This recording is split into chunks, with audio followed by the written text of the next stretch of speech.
a different video. I've already gone over this part in the DBXL center skid plate giveaway. But this comes from sort of a coming up company called Ryder Logic. Jeremy Ryder is the guy who makes it. It is a 3D printed, basically intake manifold, but it moves the air filter to the front. And as you can see, you can use an HPI style filter if you would like. You can get more air in. That's the biggest thing with it.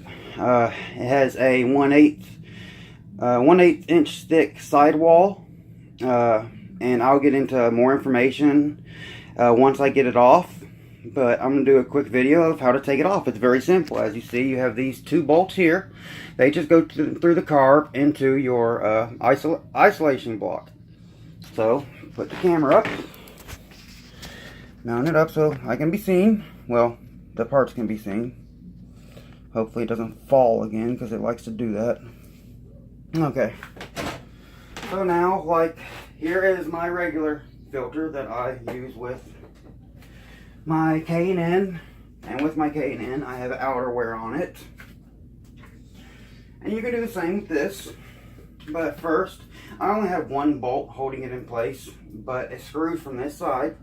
It has two metal, well, let me get it off and I can really show a little more. And I can get into the information about it.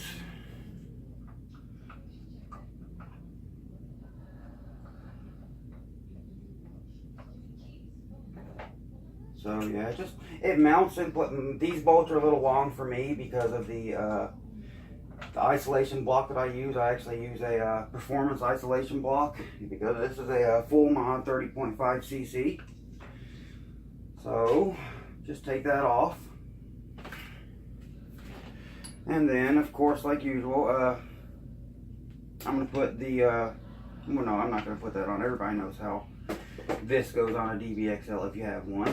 You can even use these stock screws if you need.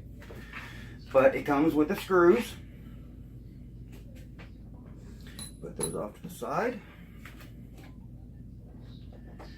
Get this off. You see, this just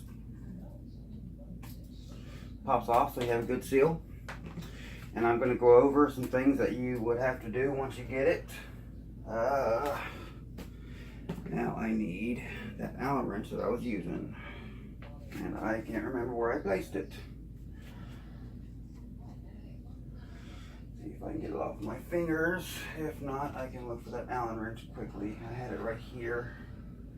But of course, once you put a tool down, it's never where you put it.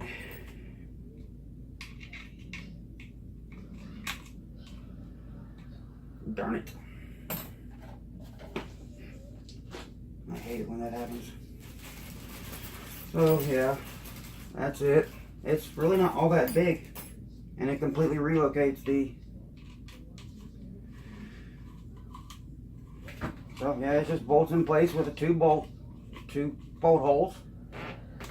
So now I'm going to place the camera in a different position so I can get a better look at it and show everyone exactly what we're dealing with. Let me put everything away so I don't lose another Allen wrench. I'll find it, but no point in rushing.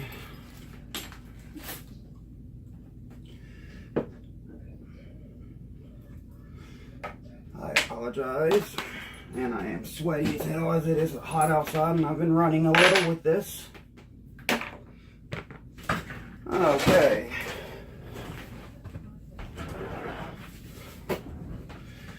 So now, put this right up here. So this is it. Let me log into my information real quick so I can go over all the information.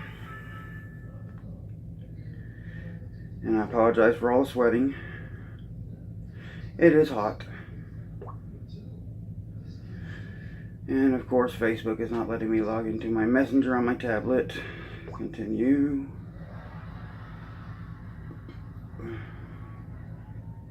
Oh, I just realized everything's on text messages on that phone. So it has a 1/8 inch sidewall. It's completely hollow all the way through, of course. When it's being made, or maybe afterwards, these two metal, basically nuts, you can screw into them. So say you want to add a velocity stack, which that's what I am doing. I have a velocity stack that I'm putting on this. I don't have it yet, it's coming. But those are threaded, those metal inserts. The wall is 1/8 inch thick, and it's a structure. The guy, Jeremy Ryder, who completely made this from scratch. He completely designed it all the way around. He sent me one to get on YouTube. I have more subscribers than him, so hopefully this can get out for him. I'm going to buy one of these and do a giveaway so somebody else can get this on their DBXL. But basically, when you get it, you're going to need to take some epoxy and fill in all these cracks, because this is where this is 3D printed. So this is where the support is. This actually sat on the bed of the 3D printer, this part, but then it has to have support to hold up this, because it would sit on the bed like this. So it would need some support on that part right there. So when it's done, that breaks off, and then you would take some epoxy and fill in all these scratches, or you can use some RTV. See how fast I can get to mine. There it is.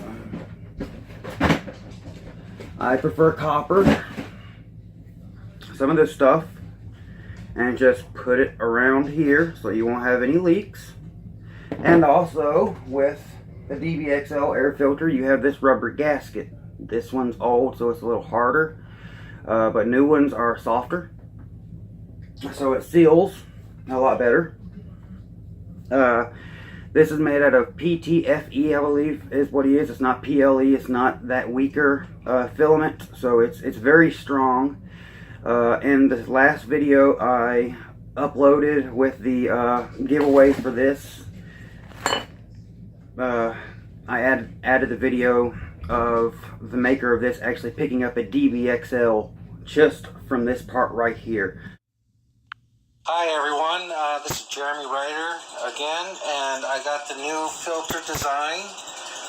Okay, the filter intake design, here we go. This is a good look at it.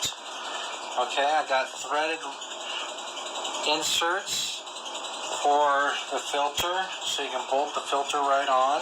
I got longer bolts that are coming with it, and I know there's still a few people that are skeptic about the strength of this new intake, because it is 3D printed. So I figured I'd make this little video on this guy right here. Now I'm gonna reach over and I'm gonna grab it. You can see it wiggle. Okay. Now I'm gonna grab it. I'm gonna pick up the whole car by the intake. Not a problem at all.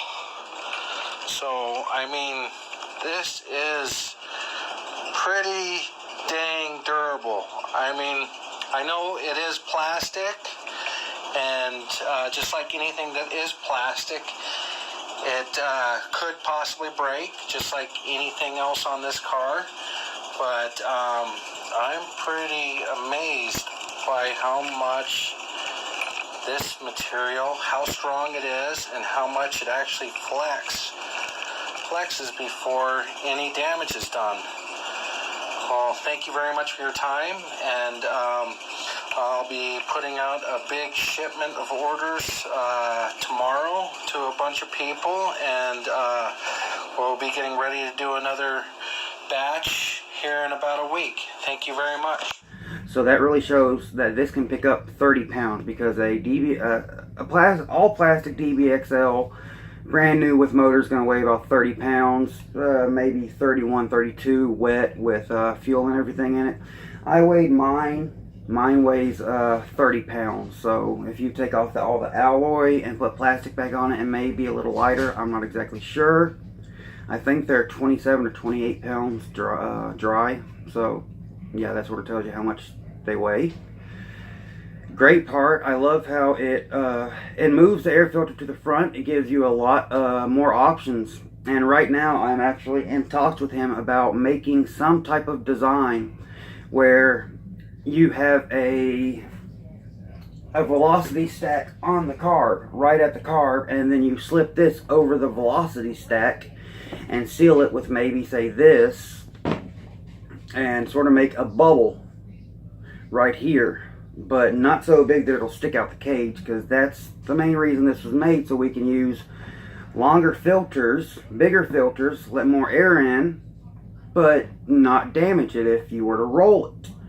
So that was one of the main reasons I would suspect that he created this. And also, we can use so many more different air filters. This, I'm not sure if it will fit, because it is a little longer, and you have to realize you only have so much clearance from here to the front of the engine. I honestly never even tried, because I'm putting a velocity stack and then a R2C racing air filter, and then a outerwears over that. So I will put his link in the description if you're interested in one. In United States, it's $55 shipped. In international, $65 shipped. He also makes a version with a cutout for a choke.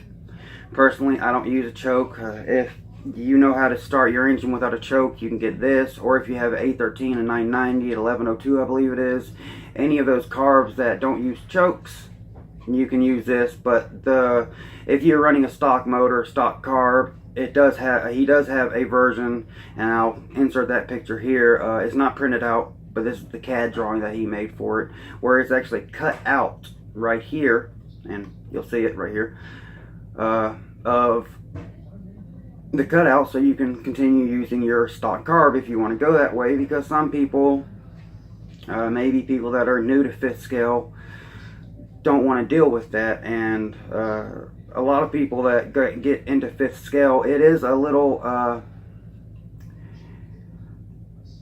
what would the word be, they're a lot bigger. There's a lot more parts, way bigger parts. A lot of people get into 5th scale and then leave the RC community altogether because of 5th scale.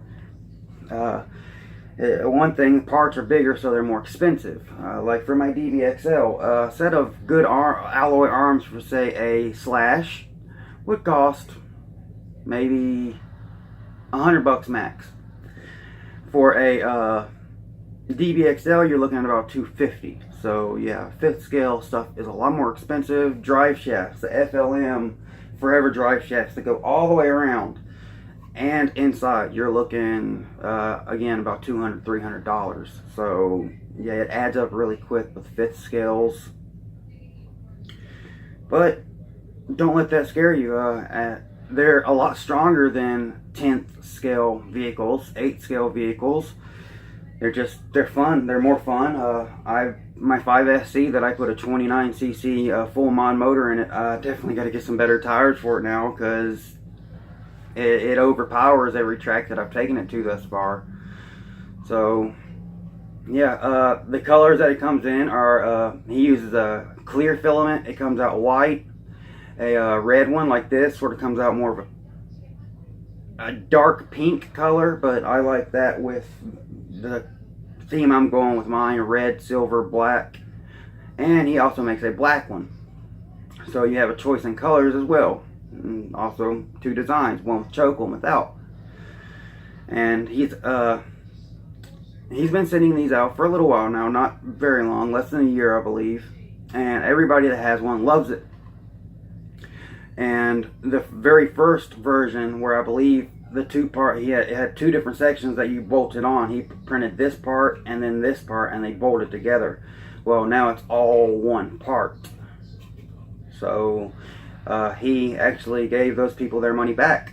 No, I don't think they gave, not money back. He replaced the old ones with the new ones for free. And at that time, he didn't have a lot out, but on Facebook, these are going nuts in the DBXL communities, groups.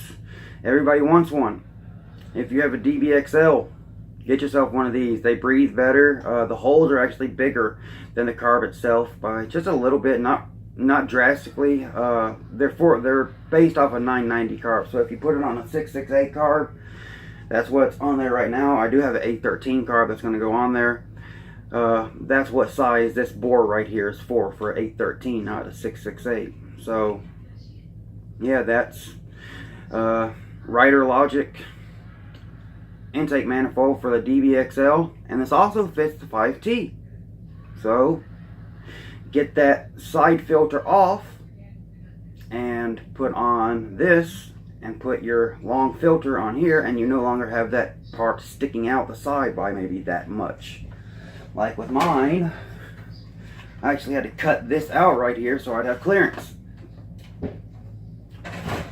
Like I said, you can use velocity stacks now. Velocity stacks enhance performance, and again, like I said, I'm talking to them about making one where you can slip it over a or maybe even bolt it on to a velocity stack and then have a bubble back here so it doesn't choke it, bubble from like here to here. Just make it come out so the air can come around and go in at the velocity stack, and run a velocity stack here and here where the air actually enters the carburetor itself. So thanks for watching. His link will be in the description. If you want to know more information, contact me in comments below. I'm on Facebook. So yeah, that's it. I'll put my my Facebook information below, and also Ryder Logics information below. His name is Jeremy Ryder. So if you want one, get one. I honestly love it myself. I actually do see a little better power. I stole the reason I'm going with a velocity stack and R2C is I stole it off my Baja 5B, which is sitting right there, and it just ran so much better than with this K&N filter. And the K&N filter, I compared the K&N filter to no filter at all, and the K&N filter was like, there's no filter there. And that sort of worried me. That's why I'm going with that, the R2C with the outerwear. But I do wear outerwear over this. So thanks for watching. Information will be below if you want one. 55 in America shipped, 65 international shipped. Thanks for watching. Peace.